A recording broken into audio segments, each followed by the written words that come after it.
He told me about the weekend. Yeah, I know. He's a he really is. Yeah. It's pretty funny. He told me how he was doing. I don't want to. Like, something about squats. Oh, I know. I know what you're talking about. Okay. Oh, I was like, alright. He's a weirdo. I got some pretty nasty Snapchats from him. So, like on Saturday night. That's really nice. I was like, wait, he said what? He sent me Snapchats. Yeah. And half of them were wearing shirts. I mean, they're all guys, but I was just like, okay. I was like, why are you all half clothed? It's Halloween. I guess so. I don't know. He kept talking about your costume. He was like, it was just so beautiful. I was just like, That's why because you posted it on Facebook and it wasn't too pretty. He posted a picture? No, you did, right? Oh, like, yeah. I was like, what? No, he didn't. He's not that creepy. He's weird, but he's not that weird.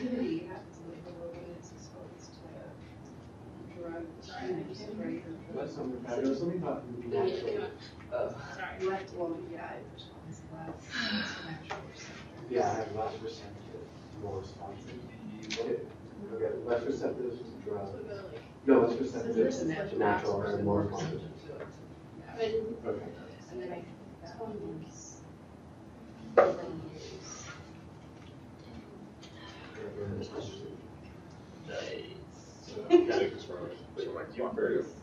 It's not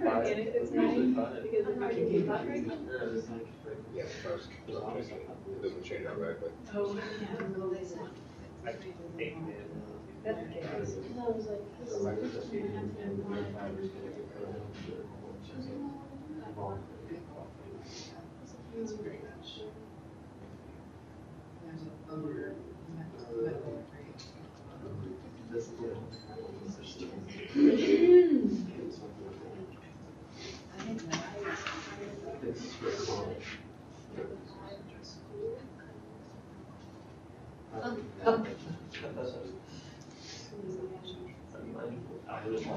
I know, I was like,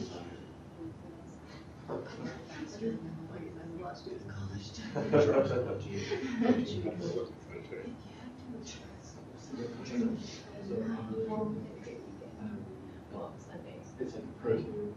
Went to which more for mine.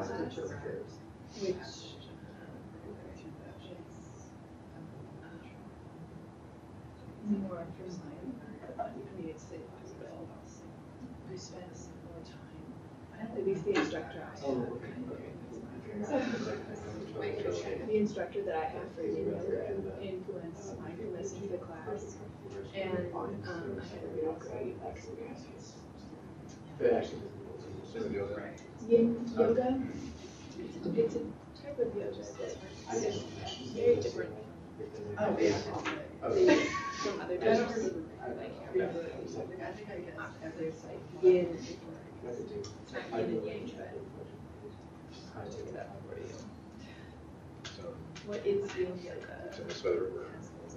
What? Yoga is so faster.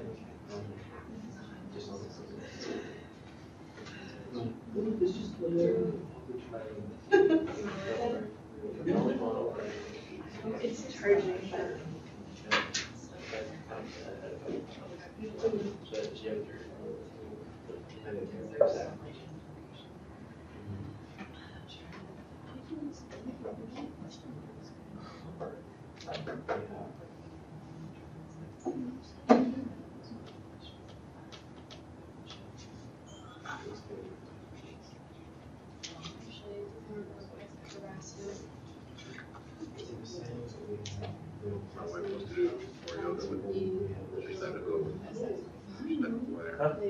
It's great, and as a great together, like,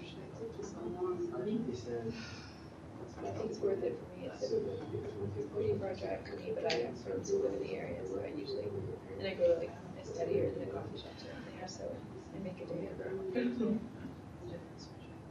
I have to drive out here. Yeah, Oh. it's just for class.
Seven.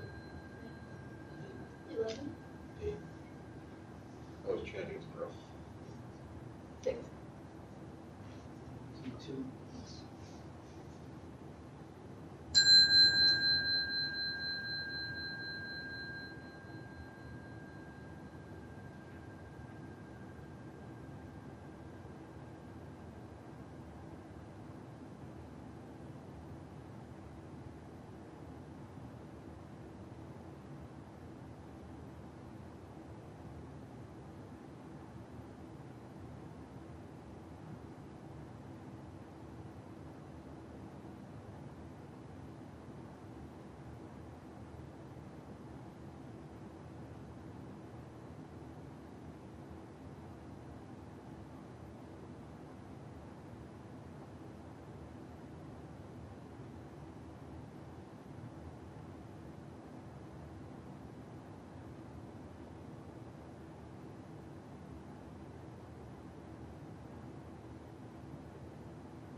Okay, so today, how we did your day is that mindfulness, so applicable in knowledge is happening to you every day, whenever you go to school or okay, start with number one for this case. We all know that there's stress in college. I think that's kind of an obvious thing, and it can come from a lot of different places. So I talked about that a little bit in the reading.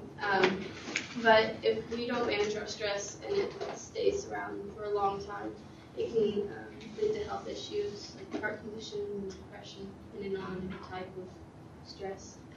And so it also makes us a lot more tired and irritable and hard to focus on the important things that we're doing.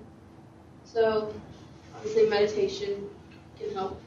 And I talked about exams, like anxiety with exams specifically. So I used the PowerPoint from RMIT, and they gave a lot of other suggestions too, like not to drink a lot of caffeine beforehand because it makes the physical feelings of stress like more intense, and obviously get plenty of sleep and don't study at the last minute. And then take a few minutes before your exam to refocus with your meditation, and just try not to worry about what will happen in the exam what happened before the exam. Also talked about dealing with emotional stresses. So, I mean, at this point, I still miss my family a lot, but I'm a junior. You know, for freshmen, it's a big change in switching from being at home to pretty much being taken care of to going like out on their own, and that can cause them a lot of emotional stress. So, just typical meditation, using it every day, and trying to be more mindful about what you do and how you do it to relieve the stress of everything. So, in general, what are the most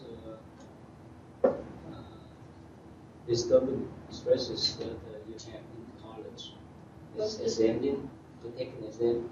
Yeah, that and I think managing my time between schoolwork and time for myself, or more so sleep. How about others? What kind of stresses that you think is so serious in school? Taking an exam is the most serious one? How about others? I mean, for me, it's probably planning for what's next. There's always like the next step, the next thing to do. I mean, exams, yeah, for sure, but right now it's graduate school that's a problem. How about others? I don't really take exams that much anymore, just because of the kind of classes that I'm in. I have one class right now I'm taking exams in, but exams don't really stress me out anymore because I've taken so many and I've just like gotten it down, like what I need to do, and I just do it. But what is stressing me out right now is knowing that I've been really busy this semester, and so there's my honors project that I put off, and I know that I'm going to have to start writing that paper and getting everything together soon, and I know that I haven't dedicated as much time that I need to, so I know that when that comes, I haven't been feeling the stress about that yet, but I know that when it comes, I am going to be stressed because I'm going to have to do a lot in a short period of time. For a graduate student, you don't need to take tests, but most of the time you do a project, essay, paper, right? It depends on your program. Like MBAs, they do a lot of tests, but my particular program, no. I did mostly writing papers. I did just take an economics class. It was a 1.5 credits in 3 weeks. That was pretty stressful. There was a test every week, and we covered 8 chapters a week, so it was like really fast. So it wasn't so great, but yeah. So.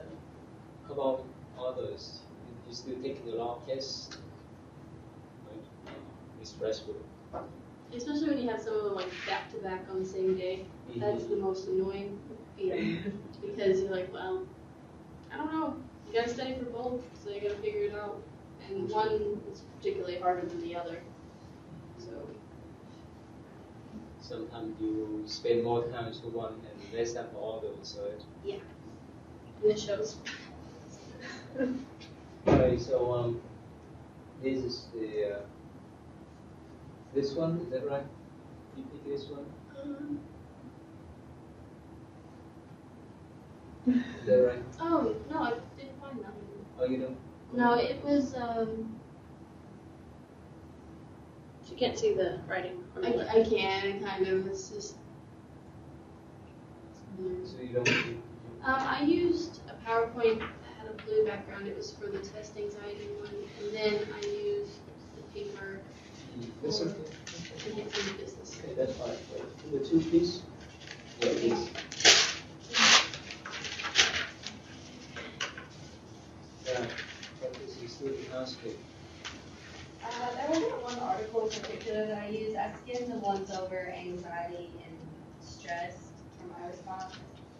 And I thought that out of all the treatments that we've studied, if a counselor did employ one, that NDSR would be most applicable here. And like she was talking about, because a lot of college students complain about stress and they don't know what to do about it. I think one of the first things a counselor should help you do is identify the source of your stress. And that doesn't mean just like, oh, I'm stressed because I have tests and I have homework. But why are you stressing because you have it? Do you feel like you don't have enough time? Do you feel like you don't know how to help yourself learn the material? You know, talk to them until you find the root of the stress, the problem. And that's how you can help them to manage the stress from that. I think if they employ any mindfulness techniques, that meditation would be really helpful.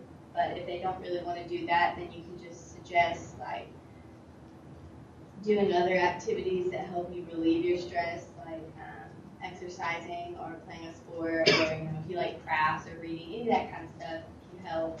Because a lot of times, especially I've noticed my friends that live on campus, sometimes you get so caught up in school that you don't realize there's life outside of school. So they need to talk about that with the student as well, that sometimes you have to take a step away from school. Non-judgment and acceptance, that's important. Sometimes if you fail, you mess up a quiz or a test. You know, some people, I don't really do it as much anymore, but I noticed some people, if they mess up, they'll dwell on it for a really long time. So acceptance is really important.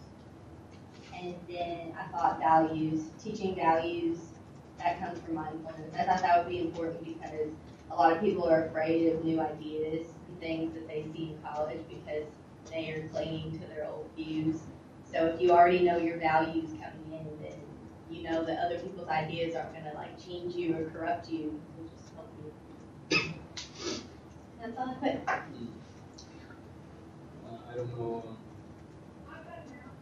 There's some college, university, that put the nets around the building. Net around the building? Oh, God. So you know why? Because sometimes children jumped out, right?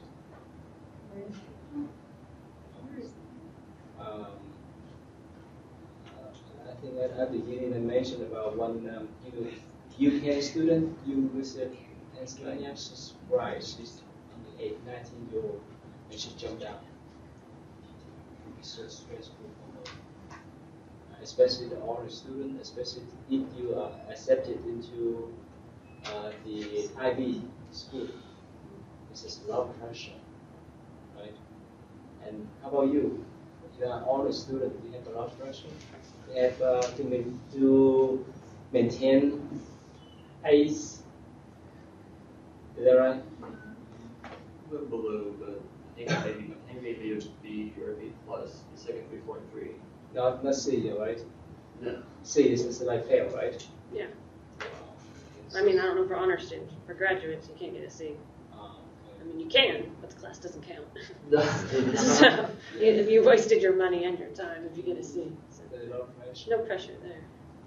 So much pressure.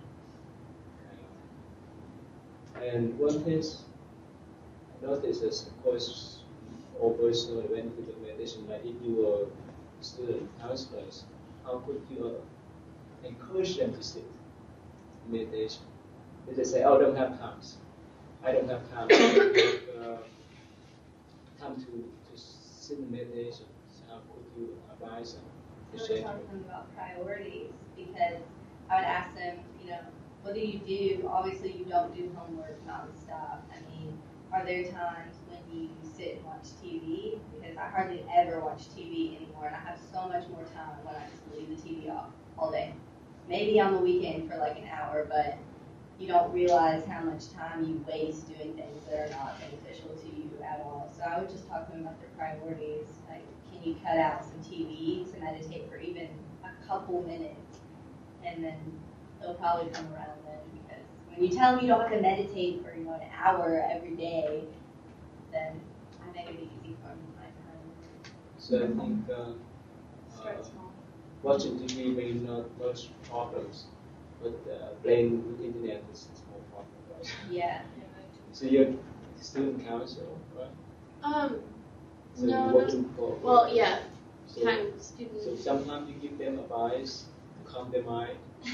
Yeah, I would probably advise a lot of them to, instead of looking at their phone right before they go to bed, to like meditate for the same amount of time. And you're not really accomplishing anything by scrolling through social media, like, or even a little bit like right after you wake up, or right before you go to bed. I think that helps me a lot, especially to sleep.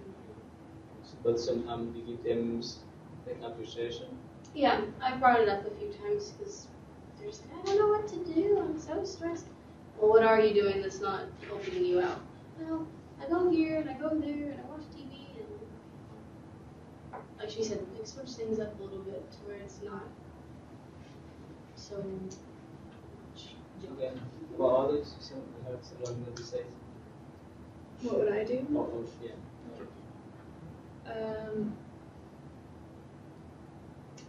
Well, I think that typically people only take advice from you when they really know you. And so I would try to, if somebody was coming to me with a problem, I would talk to them for a while and maybe try to build that relationship up over time. And when I see them in the hall, say hi and how are you doing, and check up on them. And then once I had built that relationship, I would talk to them about what I'm doing in my life that helps. And instead of telling them like what they should do, I would talk about what I do and how it works. And then, spending more time with them, maybe being around somebody who can model that kind of behavior will influence them. And then at some point maybe mention, I noticed like you spend a lot of time on your phone, the same, something like that. I don't know. Okay, thank you. So this one, this article, this one. Use this one? No.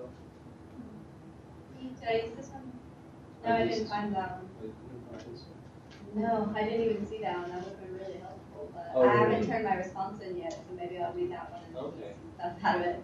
Yeah, we pause it. Okay, the next one, please. The next one.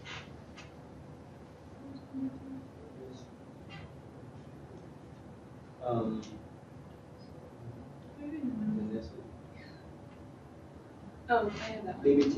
Yeah. You have, okay. Describe DBT on school students. Well, the PowerPoint that I looked at, let's see, it's called Free DBT for College Population, and it talked about how DBT helps college students who are dealing with suicide. And first, in the PowerPoint, it talked about the fundamentals of DBT and the outcomes. So it reduces suicidal behaviors, intentional self-injury, depression, hopelessness, anger, eating disorder. So it's all, et cetera, et cetera. It's all like very serious types of behaviors, negative behaviors, and self-inflicting pain and things like that. So there were a lot of different, well, first I'll talk about the cycle of training that students were given who were dealing with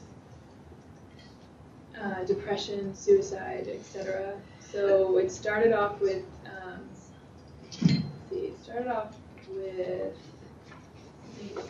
well, I'll just go through it because it's a cycle, so it doesn't, I don't know if it matters where you start. But 2 weeks of mindfulness review, then it's like you take a break and it's winter, and then there's 6 weeks of interpersonal effectiveness, and then you take a break, and then there's 2 weeks of mindfulness review, and then it's spring and you take a break, and then 6 weeks to stress tolerance, and then you take a break, and then 4 weeks of mindfulness, and then it's fall and you take a break, and then it's 6 weeks of emotion regulation, and then it's break, and then you start all over again. That's the cycle. It's 2, 6, 2, 6, 4, 6. So anyway, and to show how this cycle of training and what they did in the mindfulness review, distress tolerance, emotional regulation, and interpersonal effectiveness. And I can slow down if you want, but to show how DBT helped. They had diary cards They implemented primary care with their therapy. The emphasis was on student and counselor relationships. You might have to review DBT a little to remember like how DBT works. And then there was symptoms checklist, and so all of these things, well, I'll get into that in a second. The suicidal ideation questionnaire was given, reasons for living scale reflected, life problems inventory. So these are all like the tests and the things that they gave. I think I already said that. So overall, these all show that students were much less likely to engage in self-injury during treatment, and there was no severe intentional self-injury. There was less medical appointments for somatic illness. There was overall level of psychological symptoms decreased. There's a decrease in suicidal ideation. There's decrease in level of distress, decrease in suicidal intent, survival and coping beliefs increased, feelings of responsibility towards family increased, much more salient, acceptance of self increased by 67%, general emotional control increased by 67%, interpersonal effectiveness increased by 78%, and distress tolerance increased by 67%, reduced depression by 70%, decreased suicidal ideation 80%, and academic performance increased by 80%.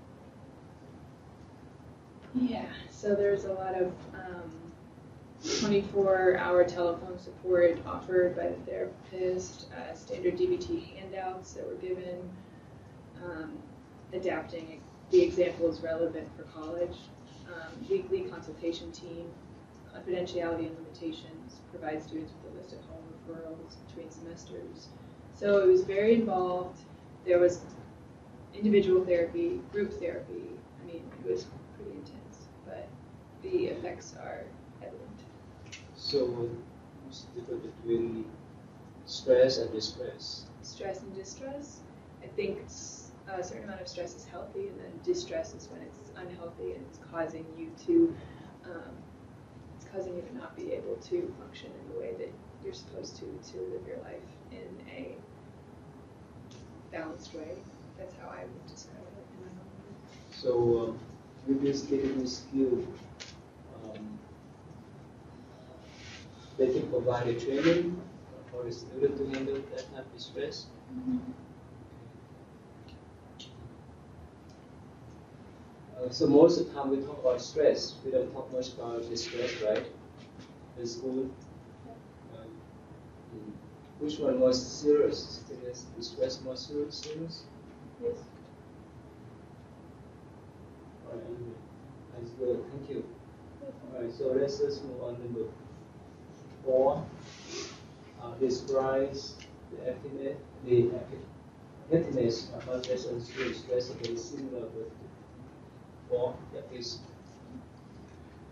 The one I couldn't really find like a PowerPoint or anything on it, but I found a couple of studies on it, and they mainly looked at what causes the stress in college students, and especially new college students.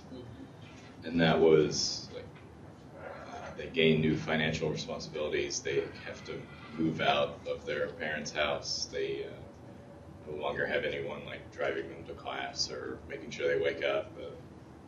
Pretty much just pushed out into the world all at once. So that causes a lot of stress. And then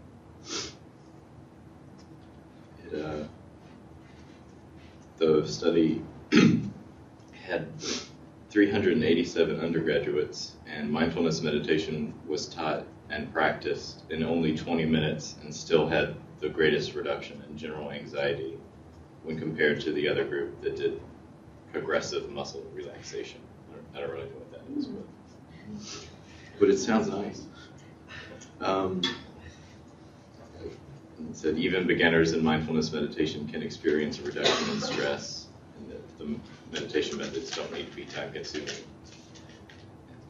The more you practice it, the more effective it is. These students aren't used to organizing their own schedules, doing their own laundry, making their own meals, or even attending to their own physical health.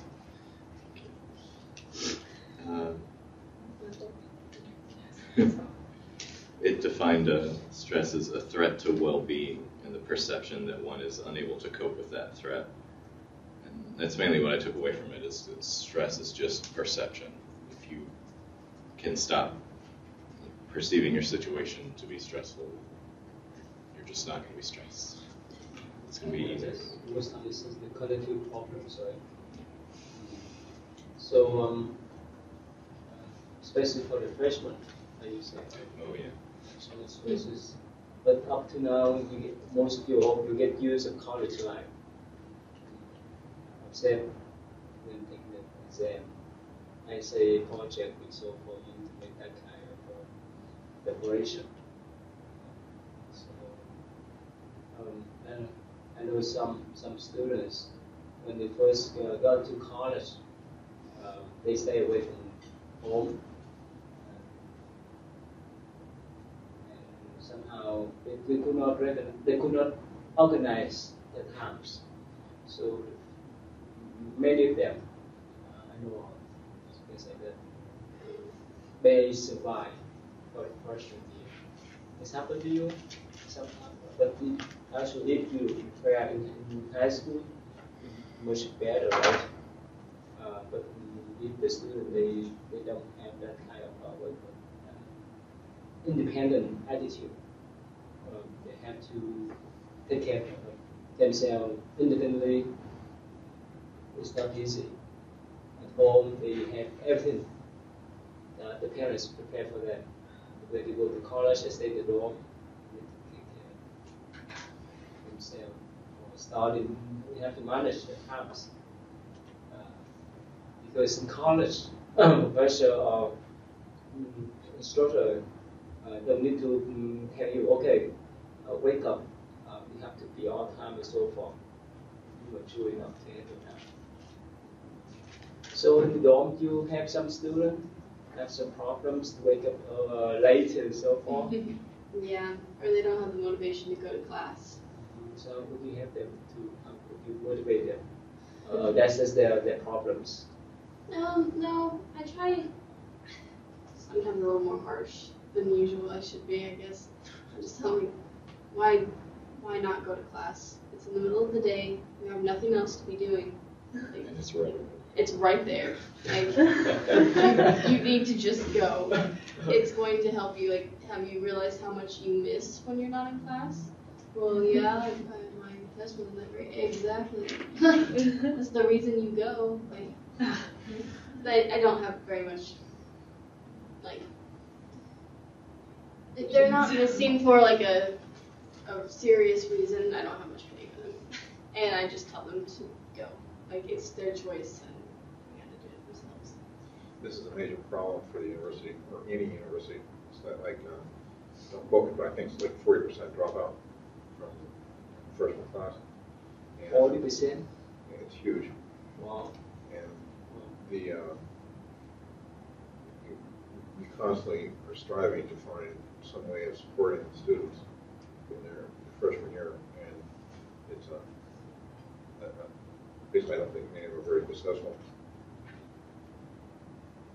Yeah. Especially they stay away from home and they have to adjust to new life, make new friends and so forth. It's really hard for them. I had a very different experience going to college. When I was in high school, all I wanted was independence, and I hated that I had to live at home and that I couldn't just live the life that I wanted. And I was a pretty bad high school student because I was living at home. And my parents, they never did my laundry. They never made me lunch. I drove to school. I woke myself up. My mom didn't wake up until after me. My dad was out of the house before I woke up. And I had older siblings who were doing their own thing. And I was responsible for everything. And I couldn't wait to get out because I had already been responsible for everything except but so it felt like I was older and it felt like I was already independent, except I still had to listen to my parents in terms of like what I could and couldn't do, and I hated that because they were really irrational. And so when I got out of high school, I became a very great college student because I was able to be free of the stress of living at my parents' house, and so I got to do everything that I wanted to do in the way I wanted to do it, and I became very successful, I think. That was very different. I had a similar experience. Oh, really? Except I didn't mind living at home so much. I just didn't like my high school or the people I went to high school with, and I couldn't get along with a lot of people or teachers or anyone there. And then as soon as I was out of high school and I was in college, my grades went up a lot. I mean, we made B's in high school, and I was in all our honors classes and stuff in high school, but now I do so much better in school. I like it so much more. I just didn't like high school at all. I didn't like the setup. I didn't like people telling me when I could and couldn't go to the bathroom. I didn't like any of that. And all my friends would say they missed high school, and I hated all 4 years of it. I hated all of school after like 7th grade. So college is so much better now. I would stay in college way longer than I think I would have been more successful at a different high school now that they have like alternative schools and now that education is changing and they're being more experimental. But it's not like I was like this very mature high school student that would have. But it definitely took time. I have some students, a freshman, a sophomore now. They say that they have more stress at home than at school because they're still staying with their parents. And when they go back, when they go back from school, they have to do the same stuff when they still in high school. And especially now, Asian communities, they put a lot of restriction on the ladies. Yeah. Well, so, I mean, I've already said this, but for the first time in a very long time, I'm living with my parents again. And now that I've had that space, living at home is much easier actually, because that space allowed me to work on that relationship I had with my family without the stress of being around them all the time, like getting to have my own life. I was able to work on that, and so moving back in was much easier because I had that time to grow. So most of the times, most people will still stay with their parents? How many people still stay with their parents? You enjoy, or sometimes you have some kind of stressful too? I mean, I don't know, I don't really get along with them very well. I try to just kind of, I'll just sit in my room, do homework, and I really don't see them a whole lot. A lot of times I'm even here at work though, so. But. It's understandable. You get along with them? No. My grandma's been sick for the past few months, so I drive from Salisbury to Corydon all throughout the week. Oh, really? So that's stressful. And then my grandma and my parents fight. So then I go from the bickering in one place to the bickering in another place. I just want to move out, but I can't afford it. So how could you manage this?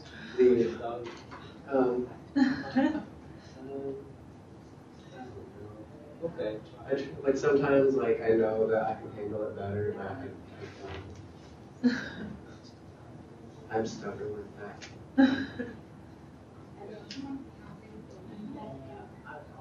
That's great.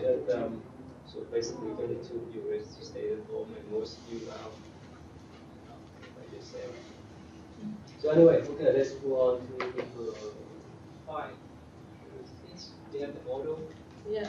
I looked at a few of the articles, and then I didn't find one that was specific, like this is the ideal model, but I looked at several different articles that were working on that had mindfulness in higher education, and what I took out of it was kind of my own idea of what a model might look like, and I think that it's a little bit challenging in secondary education because everyone as a student is in charge of their own life. So it's not like you're with the same teacher every day, right? It's not like you have one person that's with you all day that can say, okay, now it's time to meditate. You're kind of, we're all on our own and have to figure out how to do stuff. And I'm trying to think of it as like a freshman student coming into the university, what would they do? And I think that it would be, an ideal model would be at every level, there's some sort of encouragement to encourage mindfulness and meditation to where they get reminders. Like the university is on board with mindfulness and encourage the instructors to incorporate mindfulness into their classes. And one of the articles I read was just different examples of like a psychology teacher who did so and the way they did it, an art teacher, math teachers, economists. You can teach mindfulness in all the subjects you teach, and how those subjects relate to being present and being self-aware and being responsible. Another way is to have the university support mindfulness, like a scheduled mindfulness class. Like he offers mindfulness classes here on campus. So if that was something that was available to the students and they were made aware of it, right, some type of campaigning, right? So if you, in freshman year, as part of your general eds, right, you get, and you should, maybe that would be promoted to help you with stress, be like, make sure you try to attend one of these mindfulness sessions, because if you just take, 5 minutes a day to organize your thoughts, you're going to feel better and be able to manage. And if they were taught that as they came in, it might be easier. And then the students themselves have to take responsibility for their own mental health, just like they do their own education.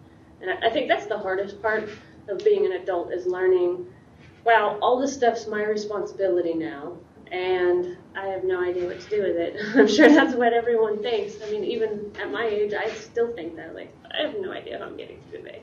Okay. So, just try to figure it out. Like, I make lists, and meditating is actually helping. So I think that might help. I just was thinking about how when you're a freshman, you have to take that like college 101 class or something like that, and how when I took mine, we spent a lot of time talking about time management and how to reduce stress and all of that. And so why don't we just like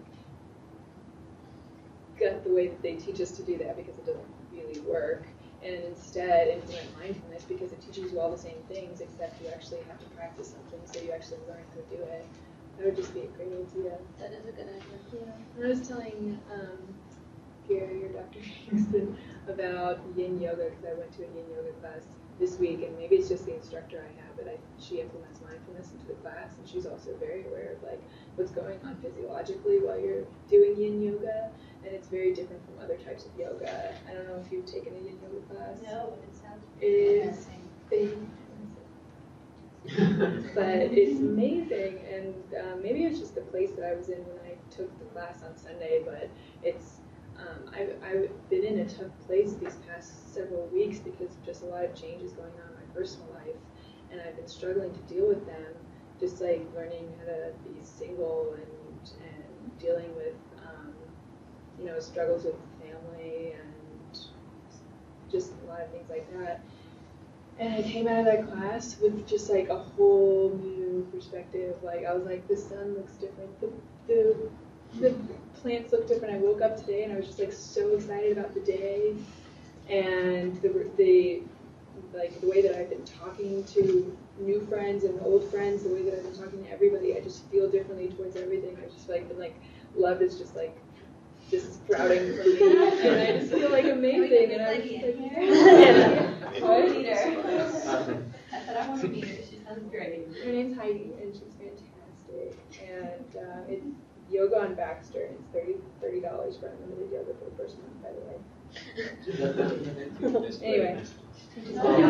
Yeah, this is not the article, but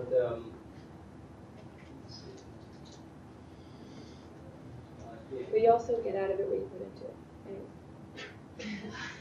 Very true. I've been trying to advance yoga classes. But she I is didn't a see great that one. instructor. I didn't see that one out there in your good files. Every day. Well, which folder is it in? It's not in higher education. okay, I give you this proposal. This is from UK and London.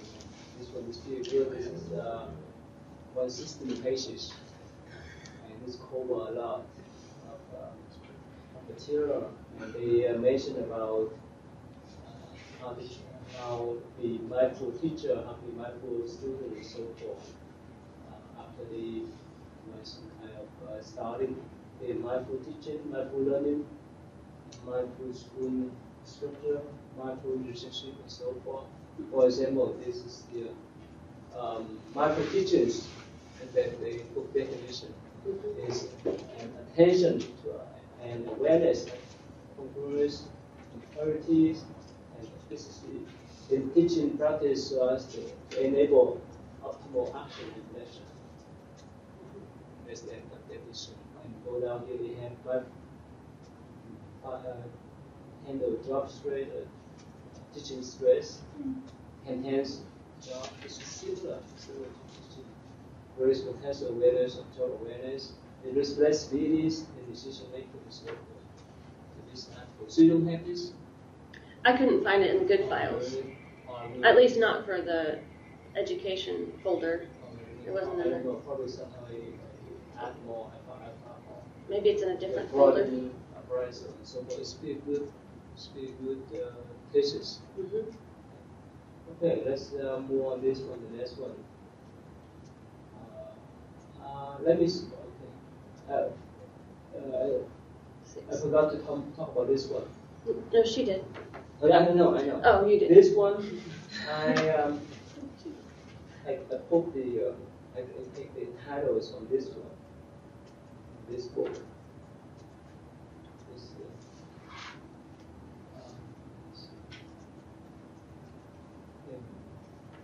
you read this one? No. I post on campus from last drafted last. Oh, well, I will Not read it. nothing to good file. But Okay. this one. Yeah, I was out of town all weekend, so I didn't really do much schoolwork, but I will Yeah, read this that. will be good articles. Okay. This from the book. Let me show you. I told you I forgot to put it free. It's be a good book. Let's talk about college counselor by using MicroSpace courses. Okay. So anyway, let's go back to number 6. Yes, please. So, I don't know if I was just looking in the wrong place, but I kind of like my 2 files. Like, only 2 files came up, so I actually ended up looking at the one that Rebecca did. But that's more for like the severe, like emotional dysregulation. So, and she went over it pretty well. So I was just gonna say like, looking at like my experiences with like school, like I think regulating my emotions is probably one of the hardest things when it comes to getting stressed out. Because I know that like for me, if I get really stressed, my first instinct is to just push whatever's stressing me out away. Or if I don't know what it is, I just shut down and I just back away from everything. So I think that I know we talked about this a lot, but being aware of yourself and knowing like what stresses me out and why is it stressing me out and what can I do about it is the most important thing you can do. Actually, on Friday, my friend from Bloomington, she called me, and she's been really stressed out about school and her personal life, but she didn't know why. And so we talked for a little while, and I was like, well, you should try this mindfulness stuff. And then she shut down. She was like, oh, that sounds weird, I don't want to do it. Yeah. So I was like, okay. And so then I was like, well, and I started giving her these like steps she can take, which were the mindfulness steps, but I just didn't tell her that's what it was. And then she was like, that makes a lot of sense. And I was like, yeah. And she was, yeah, it's pretty cool. And she was like, okay, I can do that. And I was like, I just told you to do that. But so she's been doing that, and I've been checking out for her. So I think that like just being aware of what is going on in your life, because she had no idea. Like she said, I feel like I'm gonna have a breakdown, and I don't know why. And I'm like, well, I've been there. I think we all have at one point, or maybe more than one. So I think being aware of what you're doing, and all the things I was teaching her was like in BSR. That's it. And she was like, oh, that makes sense. I just told you to do that. You didn't really do it. But yeah. So. Oh, this one, right? You can provide DBT.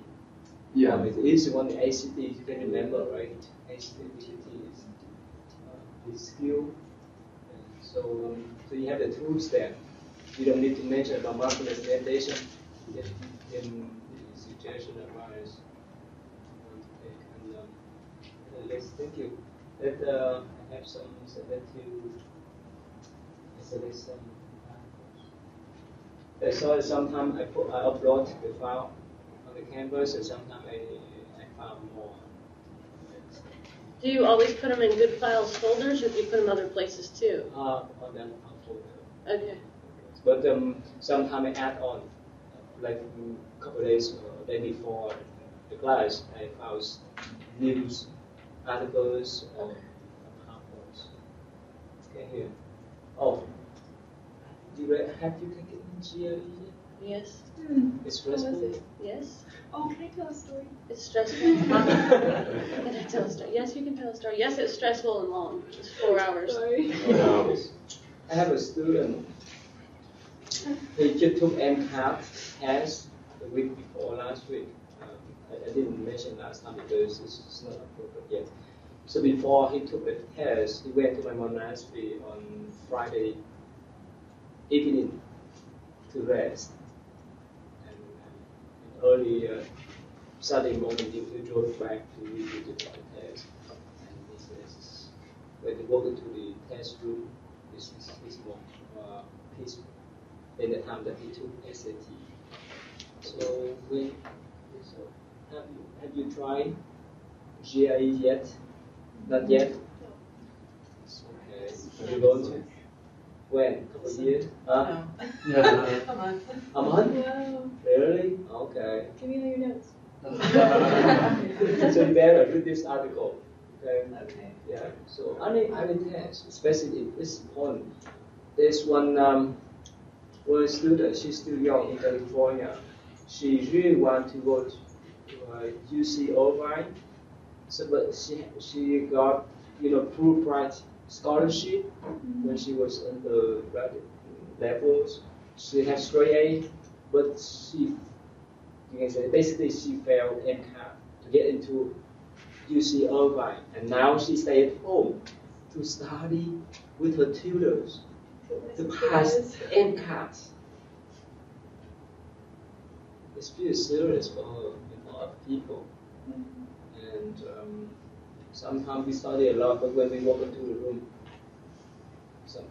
we may forget everything. Right? So this is not easy. So when we calm our mind, this, of course, we with the preparation, with studying, we will have that kind of confidence. And they told that student, and the student that just took MCAT, just accept whatever you have. Is this you can control is within your hand. It is out of your hand, they accept that. Nothing you can do. Whether you worry or not, whether you stress out, you frustrate or not, you disturb your mind. It's not easy. But when we have that kind of mental stability, it's easy for us to handle. Otherwise, in normal life, for other people, common people, it's not easy. Right? Especially the major one. For the test, the midterm, right? Hope that essay and midterm, so far you can make up, right? Or you can, let's say if you have a C for this test and you may have A, so this may compensate your previous test. But when you can pick this kind of test, it's not easy, and especially when students they want to apply for medical school. Somehow I go to him. He says, look back for the applicants to take MCAT second times. It's a lot of stress, a lot of pressure. Okay, so another one too. Oh, so this is this is so that's and we can handle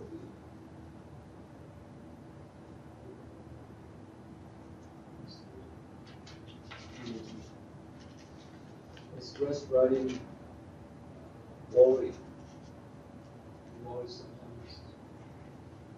This is really good. You see this? You have this one? You see this? No? Oh really? Okay, so probably next time I will do it for you. Anyway, so let's see number 7. Yeah. Okay, so perfectionism. Mm-hmm. I think it's a really valid and relevant topic for college students. I mean, especially in particular those students who are in rigorous programs. I mean, like we're all HD students, master's students, so we have like a minimum GPA that we have to maintain. And I think that perfectionism has like sort of a negative connotation. I mean, when you hear it, you think, oh, they're like an egotistical maniac or something if they're a perfectionist. But the article I read was kind of interesting because it broke that word down a little bit into two key parts, which is the first, having unreasonably high standards or expectations. And then the second is excessive or unhealthy criticism when those standards aren't met. And it mentioned that college students kind of have like this all or nothing attitude towards academics. So if the entirety of their goal isn't met, then it's like nothing good was achieved. So like we don't allow like for the small victories. And a good example of this is one of my good friends. She's in a geology class that's like really difficult and it's not her thing. And she studied for like, I don't even know, days probably for this test. And she ended up getting a B on it. But she was so unhappy because she, I guess, really wanted that A. And I think that part of that is like the amount of energy and effort that you put into studying everything leading up to that test. You expect something out of all of that time, and when it doesn't happen, it's like terrible. So of course, all of these kind of feelings, the authors link perfectionism to depression, anxiety, eating disorders, OCD, even suicidal ideation have all been correlated to perfectionism. And it's kind of like what JT said, students are experiencing like a perception of poor performance, not necessarily poor performance in reality. So from what I understand, the ACT model sort of seeks to like break down that psychological inflexibility, because it's like a really thinking like all or nothing is a very rigid like way of viewing it. So the therapists try and change the fixed point of view to more of a fleeting, like, you know, your feelings are more fleeting, they're not permanent, you don't have to like, it's not literal kind of stuff. So I picked out just a few of the important treatments. Like step 1 was to set up treatment goals. Step 2 is kind of interesting, creative hopelessness, which is sort of having the student write out all the things that they think they should have done better. It's called making the shoulds list, which is kind of fun. And then they compare that idea to like using a shovel to dig out of a hole, which is kind of funny because obviously you can't do that. You're just going to go further down. So they have the client imagine heading down the shovel. And I think the other big issue the ACT model addresses with this is control, which is probably the biggest part of perfectionism, is having the student understand that constant control over their internal experiences is ineffective. That's like what we've been talking about. But I mean, I can definitely identify with it. I'm not a perfectionist like in my whole life, but definitely academically, I mean, I have been guilty of a few of those things before. We studied about this model, right? Yeah, they mentioned that. Yeah, it's an issue. That's really so important. Like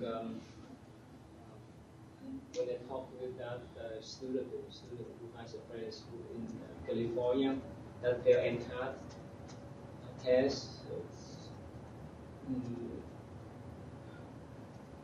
Her goal is to get into UC Irvine medical school. She can see that's the goal, which is not much flexibility. They told me that this one medical school in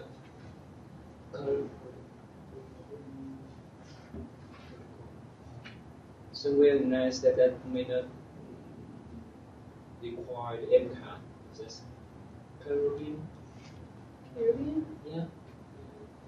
And there's some students, they start up with Army, Navy, and so forth. They can have cope with the situation. It's easy for them. And, of course, they have to sign contract 4 or 5 years contract. By the way, so so as long as we have that kind of flexibility, it's many ways for us to deal with problems, not laying our heads to the wall, other place. And I think the problems for this topic is the value. They don't really see the value. They just see the goal. We talk about that, right? I should, I must, right? That's what they get stuck there. I should have straight A. I should have a job and so forth. I should have good CPA and so forth. That's what they get stuck. They don't recognize the value. And they don't continue to be pushing. They don't let go of that type of passion. When I said, and I told the student who just took MCAT, just accept what you have. You try your best to accept that. Nothing you can do. You try your best. And be present with be at the present moment. Remember that contest, remember that? Right? So recognize as your inner strength. So that's the model. And actually this one I took the articles from this one. It's pretty good. You read this? Oh, good. That's one, right? You just saw that one, right? It's pretty good. That they work out in detail, right? Yeah. You enjoy that articles? Yeah. That's from the book. I forgot to put it with me. Used as the ACT teacher, precision, and college student. And how about your case? You sometimes you feel that you should have straight A? Yes. Sometimes is not exactly the word I would use. That expectation, right? Yeah, I actually just got my first B in the program, and it was really hard. The economics class, I only got a B, and I tried really hard. It was very frustrating. I'm still trying to accept the B. I'm still considering retaking the class. That's how bad I don't like the B. And I'm trying to tell myself that I don't need to retake the class. I need to just accept the B. But then my other brain says, you had a 4.0, and now you don't. So I never had a 4.0 that long before, so I'm very disappointed. So I'm trying to accept it, but I'm having a very hard time. Maybe I should try the ACT. Yes. One of my education professors, Dr. Griggs, who is amazing, he talks about schools that have done away with grades, and the students that go to these schools have become some of the most successful people. How? What do you mean how? Oh, like what? Like their careers. What do they do instead of grades? What do they do instead of grades? Well, the teachers monitor their progress. Like when I was in homeschool, like we didn't really care about grades. It was like my mom would just look at our work and whether or not we were able to do it. We would talk about what I learned, and there was, I guess you could call that like oral exams. You just talk to them about what you've learned, and it's pretty evident that you can learn it. When it comes to math, I mean, you don't take a test, you don't get a grade for it, but unless you understand it, then, I mean, if you don't understand it, then you just keep learning until you understand it. And it's good if you have the grade does motivation. not matter at all. Yeah, it's you good don't get a grade. if you have motivation to study. If you don't have motivation, well, the kids that go to these schools, I'm sure, have a very great situation. I mean, if they're going to these schools and their parents are very involved. I remember that when I was in college, at Penn State University, when I went to my main campus, State College, in my introduction to psychology class, we had more than 600 students. Oh my gosh. And what happened? The professor took the average points of the test. That means let's say if you have 90, you may have B. You understand that the average out?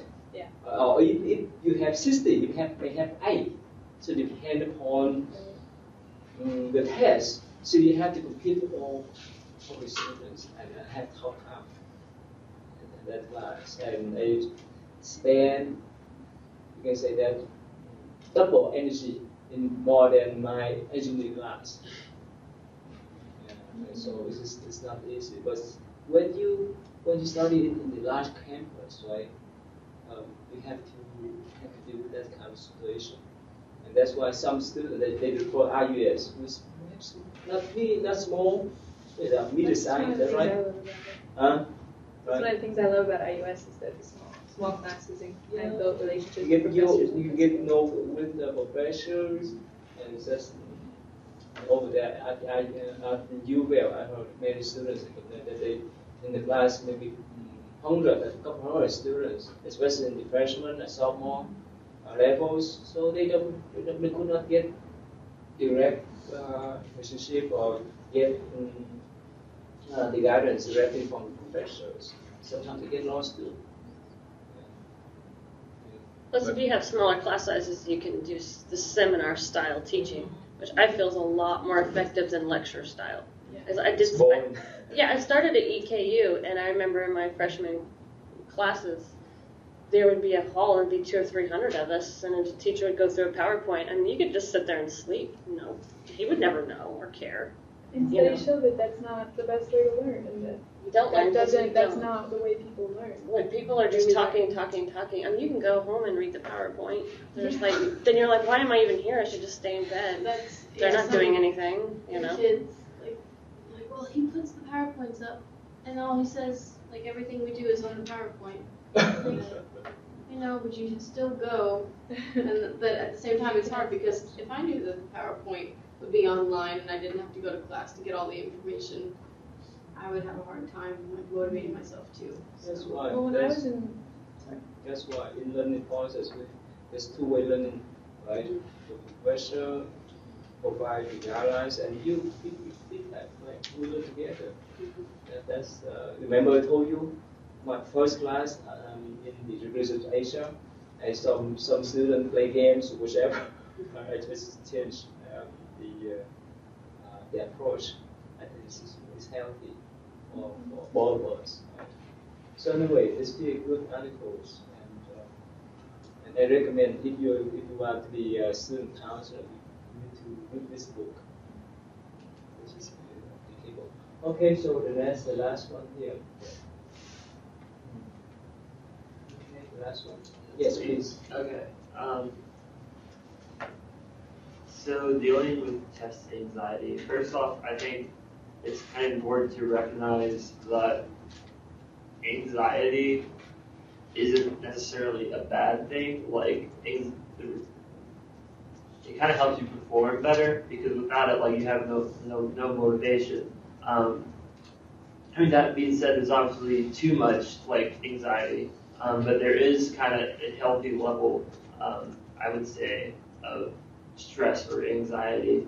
And I think it kind of goes into not judging, being judgmental of it.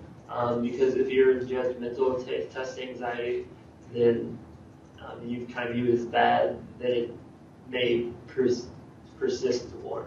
I forget, it seemed like it was a quote somewhere we read, it was, what you resist will persist.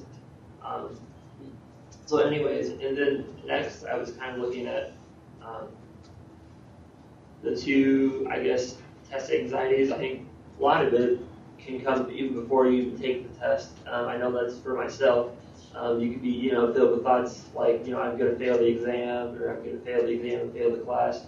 And I think during that, when you're studying for the test, it's important to recognize that you're having those thoughts, and this is kind of an ACT approach here, and recognize that they are just thoughts and that that's not the actual reality there. And then even when you're studying for it, try to not focus on like what's coming up. Just live kind of in the present. Try to just focus on what you're studying there. Because if you're kind of worried about failing the test, then you may not retain as much when you're studying. So, and then as far as like when you go to actually take the test, I think it's just kind of important to realize that, like, when you're in the room, that you have done all the study that you're going to do. Like, you can't change.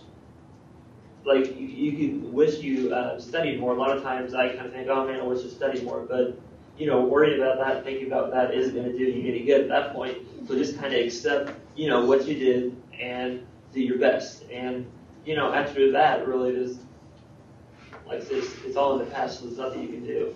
So that's I guess my best advice for dealing with test anxiety. It was a little bit hard because I really don't have anxiety when taking tests much. I think more of my stress is just, when I'm preparing for it more than when I get in the room. I'm more able to accept that, I did what I'm going to do and this is going to work. So. Yeah, so you say this like two poles. One pole says, when you walk into the room, you just may think, oh, I may fail this test.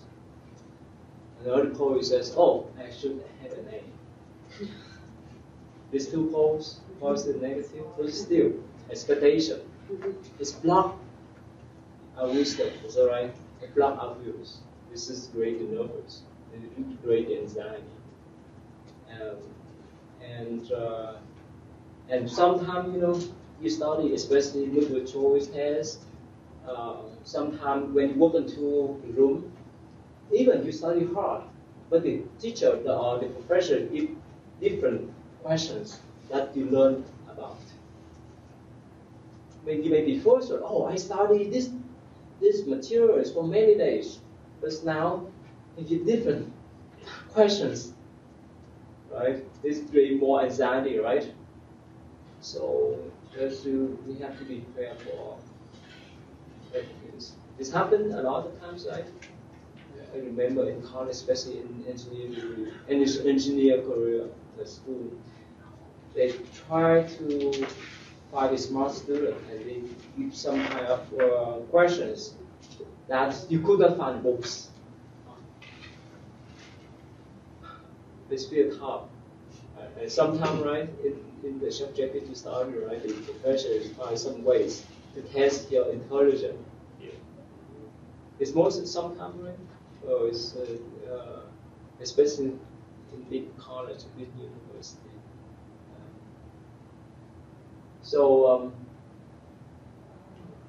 anyway, again, because everyone love to have good grade, so that's why when they go into the test, that's why they have a kind of anxiety. But if we have calm mind and we have that kind of confidence, we can deal with them much better than others. So that's why I suggested that gentleman, the one who just took MCAT, he studied a lot. He studied months, and then he delayed taking the test for many times.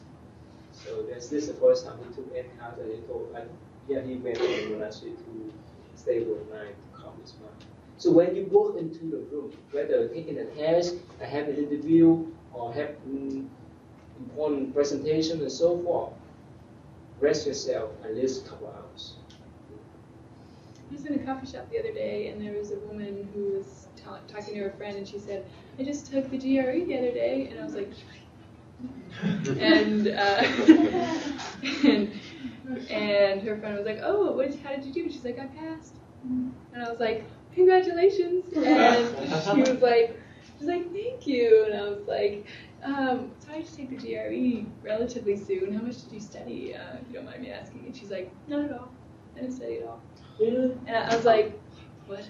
And she's like, well, like, I got a good enough score that I was able to get into the program that I wanted to get into at U of L, and that's the score I needed. So it obviously depends on what score you need for the school. And I was just like, oh, well, that's awesome, and, I gotta go, but great. And I was just thinking, like, if I don't study for something, then it's only because I know that, like, I've been so mindful in my classes that I have got that thing down, like, that I don't need to look over it because, like, I'm just naturally, like, I know the material.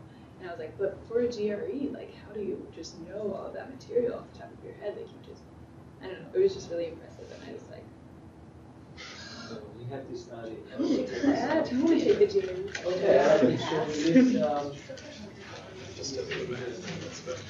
Yes. Yeah, don't forget, she's been lying. She just I don't believe that, no. Day for 2 weeks. No. What? Don't make yourself feel bad. Oh, I'm not making myself feel bad. I'm just impressed. Like, that's amazing. That is impressive. Good for her. Therefore, 80 to 59 kind of major impact. And hence it is now on our curriculum in that school, so in Altrincham Grammar School for Girls, which is one of the schools in our trust for all of our Year 9 students, and has just, I'm really excited to say, become part of our induction for all new staff in the school. Overall, we think mindfulness has really contributed to us becoming much calmer and more patient in our everyday lives. The practices have become like second nature to us now. We just do them without thinking. You know, if we get frustrated, I will just find myself doing a .v or a 7-11 to calm down. And it really does help. It's just been so useful for me over the past year and a half. So we think mindfulness should definitely be in schools, because in the case of our school, which is quite high achieving, lots of girls put pressure on themselves to do well and maintain a reputation, so that they can get quite stressed and tense. So we think mindfulness is really useful just for pausing, being, and just having some personal time away from the worries and tensions that come with school life. We're really moving. The head teacher of one of the schools, and now another one well on the way, has a committed mindfulness practice, which of course is very helpful for me, and we are working our way towards being a mindful community right across our trust. Also, for me, because the introductory video had Kung Fu Panda, I was automatically in, because I love that movie. I wouldn't hesitate to advise anybody to go to the course to go.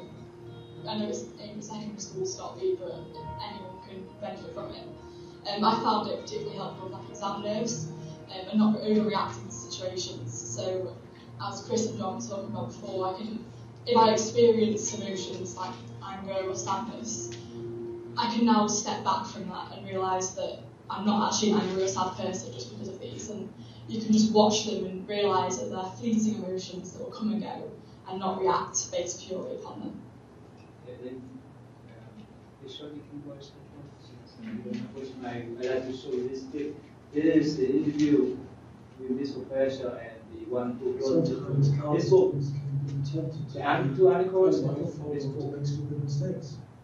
So we're going to be talking today about the importance of mindfulness and being aware, and really using a college opportunity as a chance to grow and develop fully as a human being. We have a great guest, Dr. Jacqueline Pistorello. Dr. Pistorello has done our show before.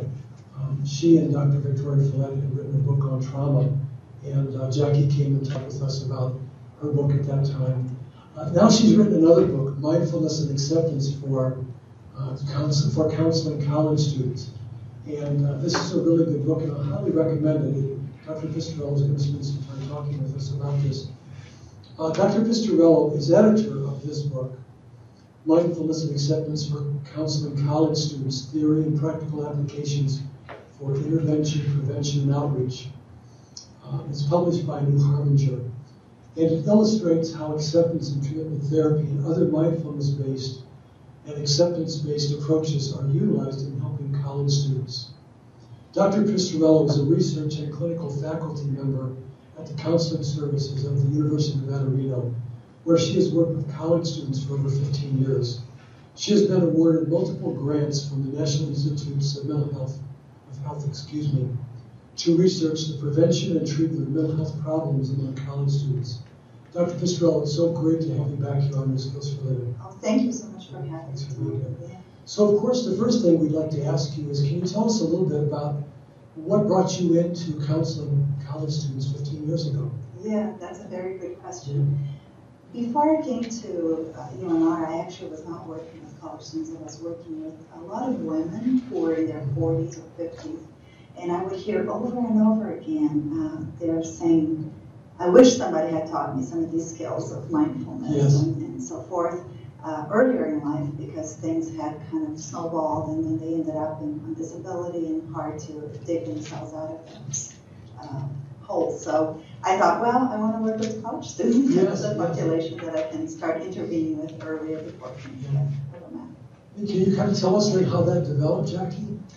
I had graduated from UNR, and then I was back east at Brown University, and an opening came on. So I can really this really good video clips and watches, and I want to show the shop one and this like the new heads. Mike Yeomans, founder and director of College Prep Express. the fastest route to admission.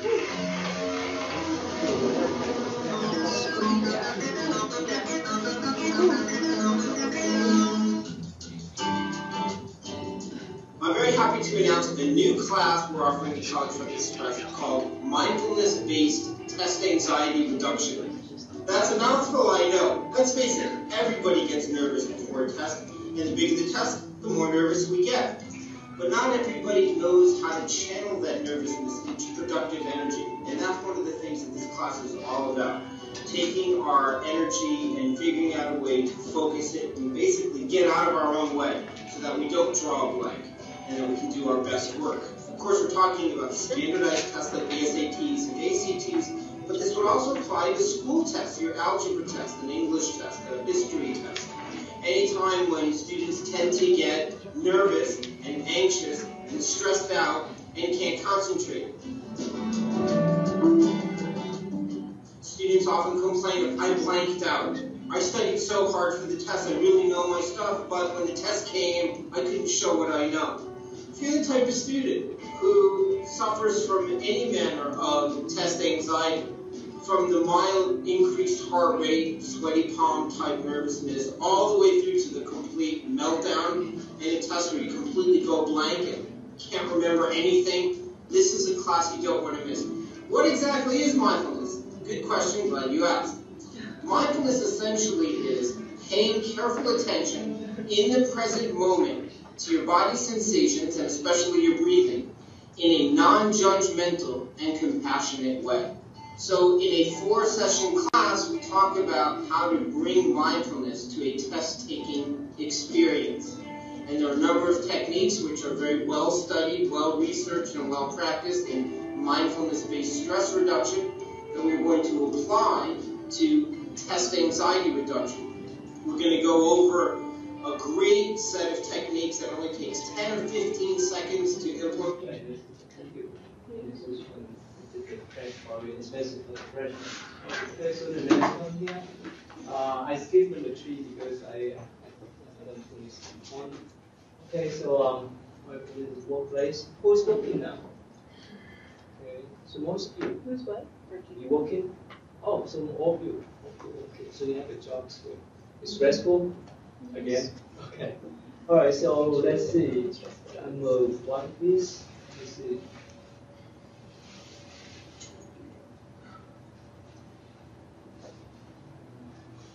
Number 1. Yes. 2. I think 2.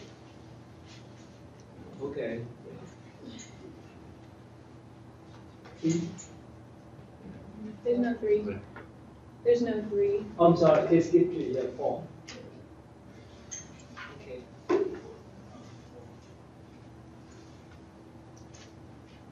5. Oh, yeah. 6. 7.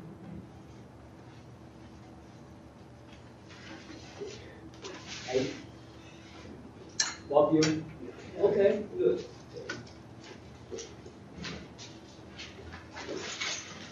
So you guys ready? You guys have copy for your final yet?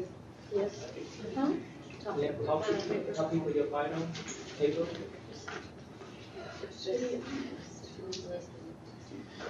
Alright, so, okay. Alright, thank you. See you guys. This person was on the same report. December 1st? Yeah. Okay. Do it. The same. Thank you. Yeah.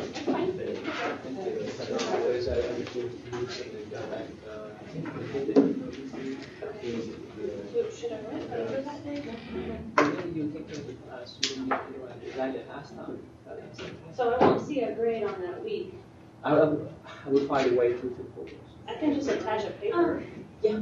Okay, what, Right. our meeting, Facilitated the classes day. Yeah. Assignment. Sure. That work? Let's go. Okay. Okay. like questions exactly would you like? Okay. Because I read all the files, so I felt like I educated No, myself. that's- But I didn't write a paper per se. No, that's Okay. you did a great job.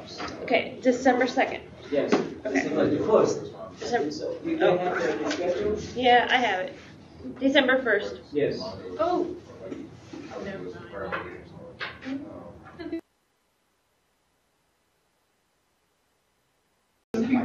He told me about the weekend. Yeah, I really meant. He really is. Yeah. It's pretty funny. He told me how he was doing. I don't wanna like something about squats. Oh, I know what you're talking about. Okay. Oh, I was like, alright. He's a weirdo. I got some pretty nasty Snapchats from him. So like on Saturday night. That's been really nice. I was like, wait, he said what? He sent me Snapchats. Yeah. And half of them were wearing shirts. I mean, they're all guys, but I was just like, okay. I was like, why are you all half clothed? Halloween. I guess so. No. He kept talking about your costume. He was like, it was just so beautiful. I was just like, That's why. Because you posted it on Facebook and it wasn't too pretty. He posted a picture. No, you did, right? Oh, like yeah. I was like, what? No, he didn't. He's not that creepy. He's weird, but he's not that weird.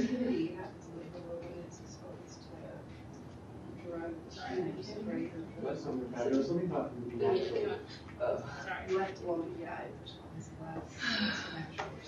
yeah, I have less receptive, more responsive. Okay, less receptive to drugs. No, less receptive to natural and more responsive. Okay. And then I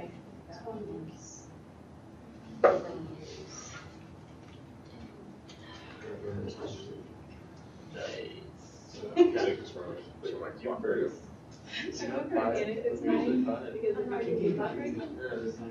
Yeah, it doesn't change automatically. Oh,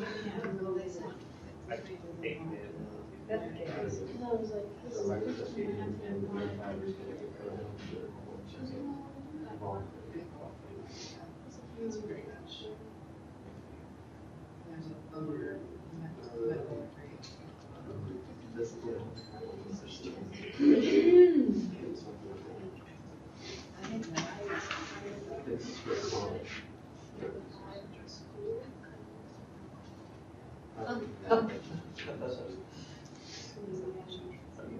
I was I know. I was like,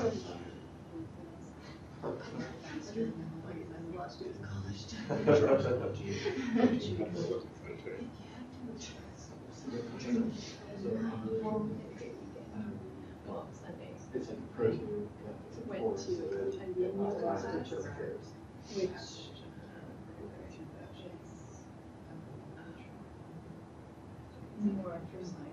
I mean, it's the possible. We spend more time. At least the instructor I have. The instructor that I have for influence mindfulness into the class, and I had a real great experience. Yoga. It's a type of yoga that's very different. Oh, yeah. From other types. Yin. It's not yin and yang, but I'll take it up for you. What is yin yoga? What? Yeah, I go to yoga faster.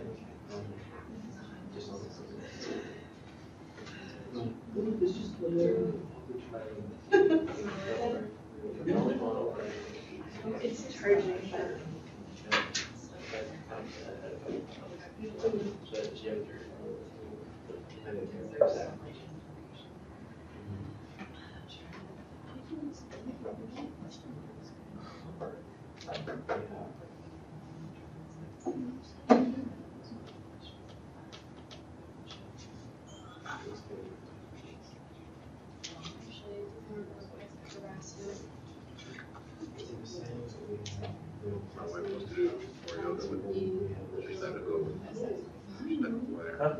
It's great, and as a group together, like, it's I think it's worth it for me. It's a pretty far drive for me, but I have friends who live in the area, so I usually, and I go to like a study or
this got my maths, so applicable in college. It's happening to you every day whenever you go to school and at home. Okay, it's better start with the one who just is. We all know that there's stress in college. I think that's kind of an obvious thing, and it can come from a lot of different places. So I talked about that a little bit in the reading. But if we don't manage our stress and it stays around for a long time, it can lead to health issues like heart conditions, depression, depending on the type of stress. And so it also makes us a lot more tired and irritable and the coffee shops are there, so they make a day of their own.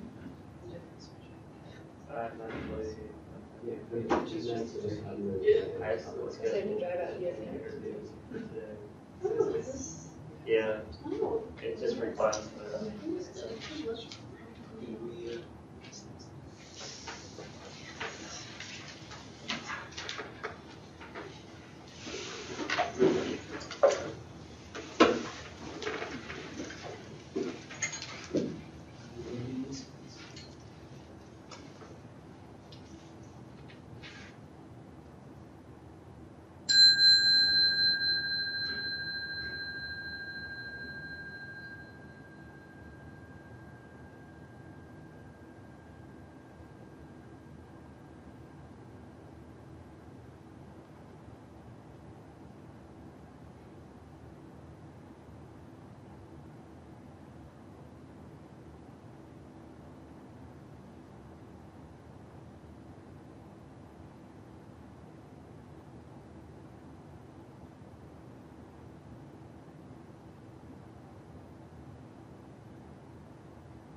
Channing's girl. 6.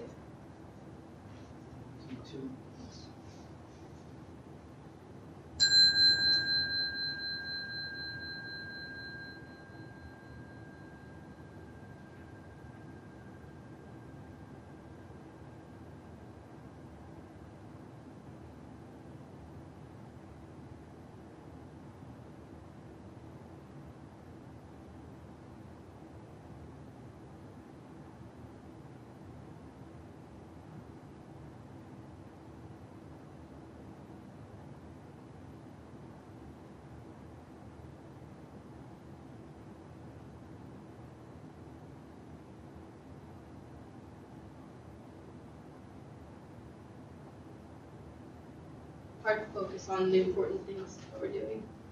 So, obviously, meditation can help.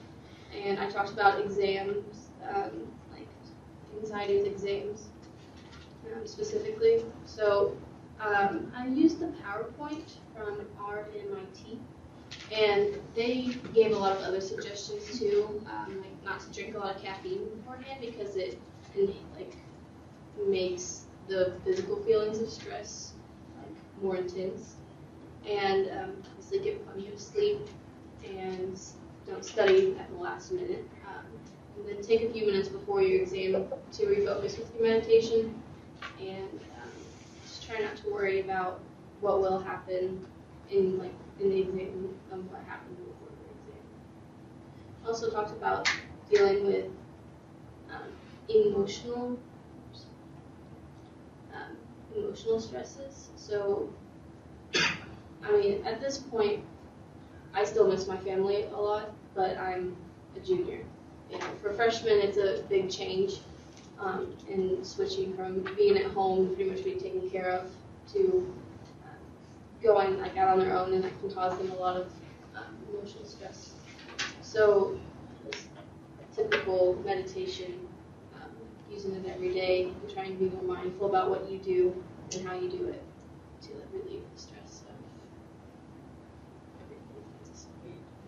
So, in general, what are the most discovered stresses that you have in college? Is examining, to take an exam? Yeah, that and I think managing my time between schoolwork and time for myself, or more so sleep. So. How about others? What kind of stresses that you think is so serious in school? Taking an exam is a more serious one? How about others? I mean, for me, it's probably planning for the what's next. There's always like the next step, the next thing to